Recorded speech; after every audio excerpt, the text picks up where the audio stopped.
বলছি এই যে বাংলায় একটা নতুন সমস্যা এসে আজান নেই, মানে লাউড স্পিকার, এই বিষয়ে কি বলবেন আপনি? সেগুলো পদক্ষেপ আপনারা জানেন, আমি ইতিপূর্বে ওয়েস্ট বেঙ্গল পুলিশের যিনি সর্বোচ্চ কর্তা অ্যাডমিনিস্ট্রেটিভ লেভেলের তথা ডিজিপি স্যারকে বিষয়টা জানতে চেয়েছি এবং এটাও স্পষ্ট করে বলেছি যে ধর্মস্থান থেকে মাইক খুলে নেওয়ার নিদান দেওয়া হচ্ছে কোন অর্ডারের পরিপ্রেক্ষিতে। যদি এই ধরনের কোনো অর্ডার থেকে থাকে আমাদেরকেও দেওয়া হোক এবং সেই সমস্ত ধর্মস্থান কর্তৃপক্ষকে দেওয়া হোক। বিশেষ করে আমরা দেখেছিলাম যে খবরটা বেশি প্রচারিত হচ্ছে সেটা হচ্ছে মসজিদ থেকে। কিন্তু আপনাদের জানিয়ে রাখি, আমি এই ধরনের অনেকজনের সাথে কথা বলেছি, বেশ কয়েকটি মসজিদ কর্তৃপক্ষ, মন্দির কর্তৃপক্ষ তারাও জানিয়েছেন তাদেরও মাইক খুলে নেওয়া হয়েছে, মাইকে আরতি করতে বারণ করা হয়েছে। যেমন আমি উত্তরপাড়ার কথা বলি, উত্তরপাড়াতে মসজিদগুলোতে মাইকে আজান দেওয়া নিষেধ করেছে, মাইকে আরতিও করতে পারবে না এও নিদান দিয়েছে। এই ধরনের ঘটনা ঘটছে। ব্যাপারটা হচ্ছে আমরা যারা ধার্মিক, কেন তারা ধর্মাচরণ করতে পারবে না? হ্যাঁ, আর মাইকে আজানের ক্ষেত্রে যদি বলি, স্পেসিফিক কলকাতা হাইকোর্ট থেকে সুপ্রিম কোর্ট পর্যন্ত বলা আছে, মামলা গড়িয়েছিল, সেখানে নির্দিষ্ট করা আছে যে এই ডেসিবেলের নিচে বাজাতে হবে। মাইকে আজান দিতে পারবে না এই ধরনের কোনো আইনে নাই। তারপরেও নতুন করে আইন নিয়েছে, একটা অরাজকতার পরিবেশ তৈরি করতে চাইছে। কারণ আজকে অন্নপূর্ণা যোজনার নিয়ে বর্তমান বিজেপি সরকার ব্যাকফুটে আছে। বলেছিল ক্ষমতায় আসার আগে সব মহিলাদের 3000 দেবো, সব মহিলাদের দেয়নি। 1 কোটির কম বেশি মহিলাকে দিয়েছে। প্রায় 1.5 কোটির বেশি মহিলার এখন বঞ্চিত হচ্ছে, তারা রাগান্বিত হচ্ছে এবং যথাসময়ে পৌঁছাচ্ছে না, তাও রাগান্বিত হচ্ছে।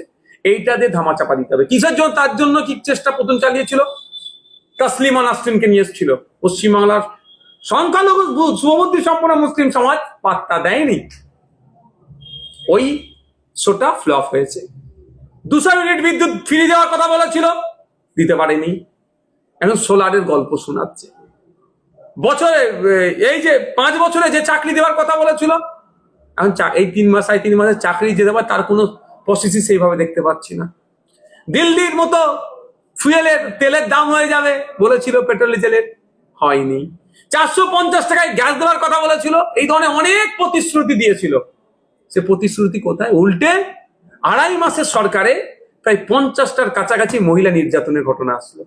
বারাইপুর টানে হইচই হয়েছিল, কিন্তু আরো এই ধরনের ঘটনা অনেক ঘটে গিয়েছে। সরকার সম্পূর্ণ ব্যাকফুটে।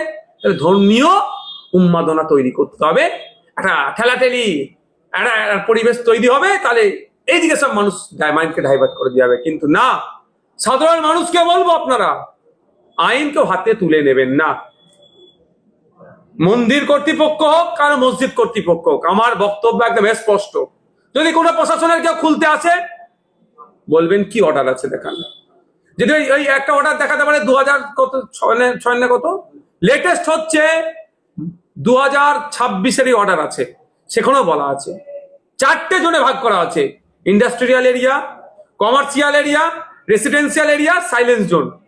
বলবেন যে আমরা এই ডেসিবেলের মধ্যে বাজাচ্ছি। আর অনুরোধ করব, সরকার নির্ধারিত পলিউশন ডিপার্টমেন্টের যে নয়েজ পলিউশনের যে রাখা হয়ে যায়, তার যেটা আছে তার মধ্যে আপনারা রেখে বাজাবেন, কেউ আটকাতে পারবে না। দ্বিতীয় কথা, যদি তারপরেও পুলিশ বাড়াবাড়ি করে, বলবেন আপনারা করবেন, আপনারা খুলতে যাবেন না, বিতর্কে জড়াবেন না। যেই পুলিশ কর্তা এসে খুলতে যাবে, ভিডিওটা করবেন শুধু সেই পুলিশ কর্তা। আর আমরা তো কোর্টে যাচ্ছি, আমার কোর্টের মামলার মূল উকিল থাকবেন বিকাশ রঞ্জন ভট্টাচার্য স্যার। সেই পুলিশ কর্তার কি করতে হয় আইনি ভাবে বিকাশ স্যার বলে দিচ্ছে, বুঝে নেবে।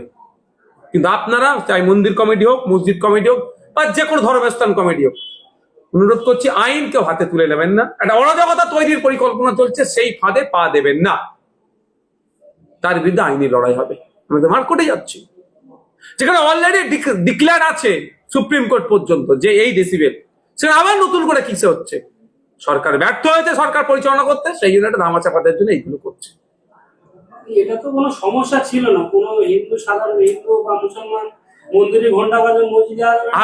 আমি বলি একটা কথা, কোনো দিনের জন্য মন্দিরের আরতি বলুন, মসজিদের আজান বলুন, চাই দুর্গা উৎসব বলুন বা মুহররম বলুন, কোনো হিন্দু মুসলমানের সমস্যা হয় না।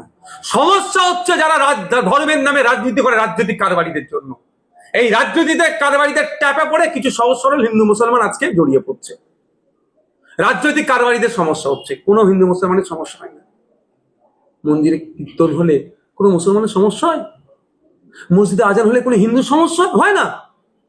বরঞ্চ মসজিদের আজানের কথা যদি বলি, ফজর হয়ে গেছে, কাজে যেতে হবে, আমাকে ভোর হয়ে যাচ্ছে, একটা আজান মানে আমার ডেলিভার, আমার একটু কাজ শেষ করতে হবে। সন্ধ্যা আজান হচ্ছে, খেলাধুলা বন্ধ করে বা পড়তে বসতে হবে।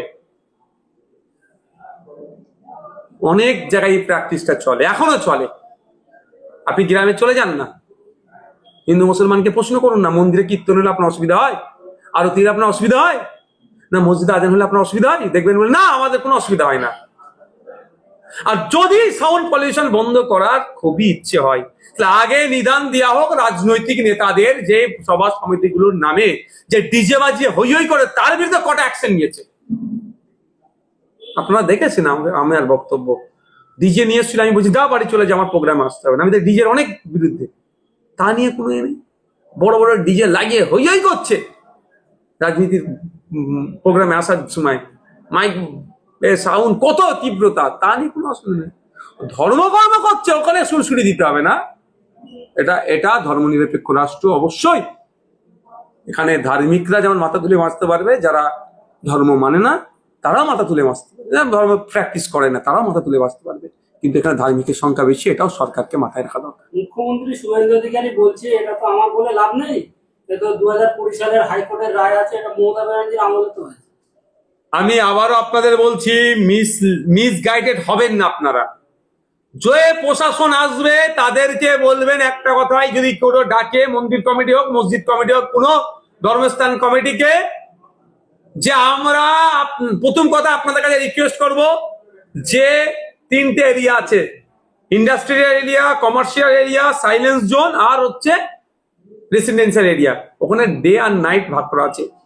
ডে নাইটটা কেমন আছে? সকাল 6টা থেকে রাত 10টাকে এটা ডে বলা হচ্ছে, রাত 10টা থেকে সকাল 6টাকে এটা নাইট টাইম বলা হচ্ছে। তো এই যে আইন আছে, আইনের মধ্যে চালাবেন। মাইক বন্ধ করে, মাইকে চালানো যাবে না, কোনো আইনে বলা নেই।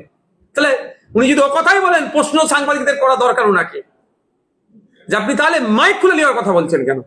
অলরেডি কলকাতা হাইকোর্টে মাইকে আজান বন্ধের জন্য মামলা হয়েছিল। কলকাতা হাইকোর্ট কি বলেছে? সুপ্রিম কোর্টে মামলা হয়েছিল, কোনো জায়গায় মাইক খোলার কথা বলা হয়নি, বলা হয়েছে কি সাউন্ডকে কন্ট্রোল করা। এবার হচ্ছে প্রশ্ন, কেউ যদি সাউন্ড না কন্ট্রোল করে তাহলে কি হবে? তার জন্য আইন আছে, ফাইন হবে, জেল জরিমানা যা চাবে। এনভায়রনমেন্ট প্রোটেকশন অ্যাক্ট 1986 আছে, তার আন্ডারে ফাইন হবে, বা যেগুলো যা আছে সেগুলো হবে। ব্যাপারটা হচ্ছে, আবারও বলছি, এটা পলিটিক্স হচ্ছে। সরকার যে প্রতিশ্রুতিগুলো দিয়েছিল পূরণে ব্যর্থ হয়েছে, তার জন্য এই ধরনের করছে। একটা কোনো মন্ত্রী তো দেখলাম, তিনি তো মনে এই ধরনের বলেছেন যে সরকারি এই ধরনের কোনো নির্দেশনা নেই, মাইক জোর করে খুলিয়ে দেওয়ার, এই ধরনের কিছু একটা বলেছে মনে হয় কোনো একটা মন্ত্রী বলতেন। বুঝতে পারছেন? এগুলো একটু বুঝতে হবে আমাদেরকে। কোনো একটা না কোনো জায়গা থেকে একটা বাংলায় একটা বিশৃঙ্খলা তৈরি করার চেষ্টা চলছে। সেই ফাঁদে আমরা ধর্মপ্রাণ মুসলমান, হিন্দু নির্বিশেষে যে কেউ আছে ধর্মপ্রাণ মানুষ, এই ফাঁদে আমরা পা দেবো না। আইনি লড়াই করব, আর সময় গণতান্ত্রিক প্রক্রিয়ায় ভোটে এদের জবাব দেবো। বাংলায় তসলিমা নাসরিনকে আনা হলো, তিনি বাংলার মাটিতে দাঁড়িয়ে বলছেন যে মাদ্রাসায় জিহাদি উগ্রপন্থীরা তৈরি হয়, কি বলবেন বিষয়টি? এবং এটা নিয়ে অনেকবার অনেকে বলেছে। আর দুটো কথা বলবো, দুটো কথা। প্রথম কথা হচ্ছে, একটা ডিবেট করা হোক, ওদেরকে উল্টো দিকে বসান, আমাকে এক উল্টো দিকে বসান, এই সমাধান যদি চিরতরের জন্য শেষ করতে হবে, তাহলে ওদেরকে এক্সপোজ করি। আমি বলবো একটা দেবো, নাম দেবো, ওনারা আবার একবার বলবেন। অনেকজন বলে এটাকে শুধু বাজার গরম করতে চাইছে, হিংসা ছড়ানোর জন্য তো বলেছে।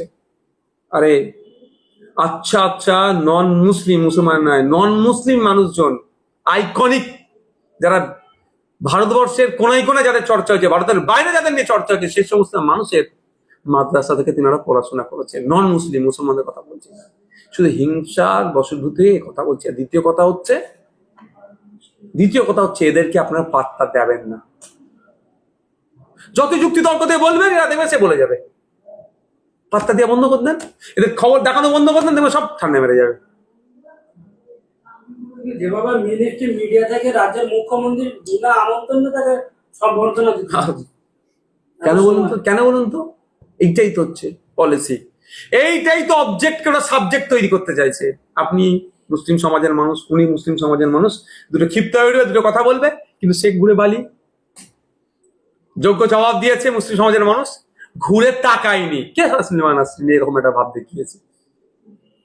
দেশের নেতা মন্ত্রীদের অপমান করলে, ছোট বড় কথা বললে জেল জরিমানা হচ্ছে, অথচ আমাদের দেশের নেতাজি সুভাষচন্দ্র বসুকে ফরওয়ার্ড ব্লকের গুন্ডা বলে তোকমা দেওয়া হচ্ছে। শুধু তাই, গুন্ডাদের দল, গুন্ডা পাঠিয়েছিল এরকম ধরনের কথা বলে বকলামে গুন্ডাদের দলই বুঝাচ্ছে। আর এক এমপি, রাজ্যসভার এমপি, তিনি ব্রিটিশের দালাল বলেছেন।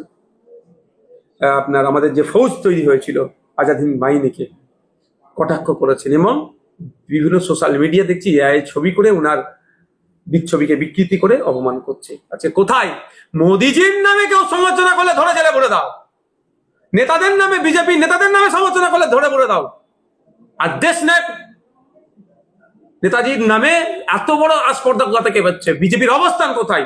আমি জানতে চাই পশ্চিমবাংলা সরকারের অবস্থান কোথায়। আমি এই বিষয়টা নিয়ে আগামী দিনে কি মুভমেন্ট করছি আইনসভার মধ্যে খুব তাড়াতাড়ি দেখতে পাবেন। আমি আমার দিক থেকে আমার ক্ষমতা অনুযায়ী মুভমেন্ট করব। আমি অবাক হয়ে যাচ্ছি। আমি সমগ্র বাঙালি সমাজের মানুষের কাছে বার্তা দিতে চাই